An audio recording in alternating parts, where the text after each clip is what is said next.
Good evening students, welcome back to my YouTube channel. आज का हमारा टॉपिक है winding up of company. Winding up means legal process of closing a company permanently.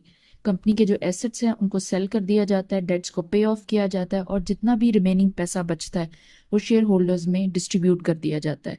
After winding up the company no longer exist. Two types होती हैं winding up की। First we have voluntary winding up, then we have compulsory winding up. जो compulsory winding up होती है वो court के through होती है। सबसे पहले वी है वॉलेंट्री वाइंडिंग अप। या तो शेयर होल्डर्स डिसाइड करते हैं कि कंपनी को अब क्लोज कर देना चाहिए। Company definitely in good form है, सॉल्वेंट है, कोई इश्यूज नहीं है, but there would be some specific reason कि शेयर होल्डर्स इस कंपनी को मजीद नहीं चलाना चाहते, तो उसको वाइंड अप कर दिया जाता है। Then we have creditors. Creditors जब वाइंड अप करते हैं तो स्पेसिफिकली कंपनी उनको पे ऑफ नहीं कर पा रही होती, तो क्रेडिटर्स जो है वो कंपनी का कंट्रोल चाहते हैं ताकि कंपनी को वाइंड अप कर दिया जाए और वाइंड अप करके वो अपने जो डेट्स होते हैं, यानी जो उनका पैसा रहता है पे ऑफ होने वाला, वो क्लियर कर लेते हैं।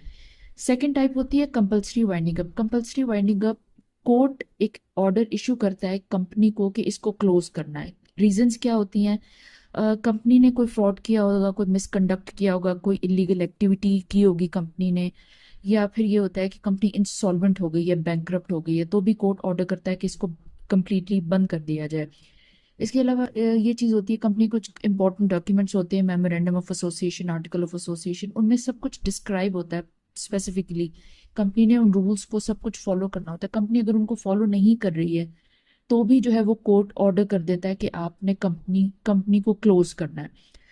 अब हम प्रोसेस की बात कर लेते हैं कि वाइंडिंग अप का जो प्रोसेस क्या होता है। सबसे पहले कंपनी डिसीजन लेती है कि उसने क्लोज करना है, या कोर्ट की तरफ से ऑर्डर आता है कि कंपनी को लिक्विडेट किया जाए, क्लोज कर दिया जाए, वाइंड अप किया जाए। फिर एक लिक्विडेटर को सेट करता है।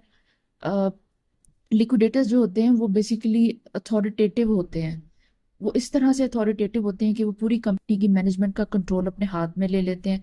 हर चीज़ की इंफॉर्मेशन उनको चाहिए होती है, वो सब सारी इंफॉर्मेशन रिसीव करते हैं, डॉक्यूमेंट्स देखते हैं, एसेट्स को सेल करते हैं, कोई फ्रॉड नहीं हुआ इस चीज़ को चेक करते हैं, प्रॉपर इन्वेस्टिगेशन होती है, जो क्रेडिटर्स होते हैं उनको पे ऑफ करते हैं। पूरा जो वाइंडिंग अप का प्रोसेस होता है, एसेट्स को सेल ऑफ करना, इसके अलावा जो क्रेडिटर्स हैं उनको पे ऑफ करना, बाकी का जो पैसा बचता है वो शेयर होल्डर्स को डिसबर्स करना, ये सब जो होता है ये लिक्विडेटर्स की जिम्मेदारी होती है, ये उनकी ड्यूटी होती है। तो why companies wind up? Losses होते हैं, बैंक्रप्सी होती है, या बिजनेस का कोई स्पेसिफिक पर्पस होगा वो कंप्लीट हो गया तो भी वाइंड अप कर दिया जाता है, और कोई लीगल इशू होगा, कोई फ्रॉड होगा, या फिर कोई रिस्ट्रक्चरिंग टाइप हो सकती है कंपनी की, इस वजह से भी जो है वो हम कंपनी को वाइंड अप करते हैं। Thank you.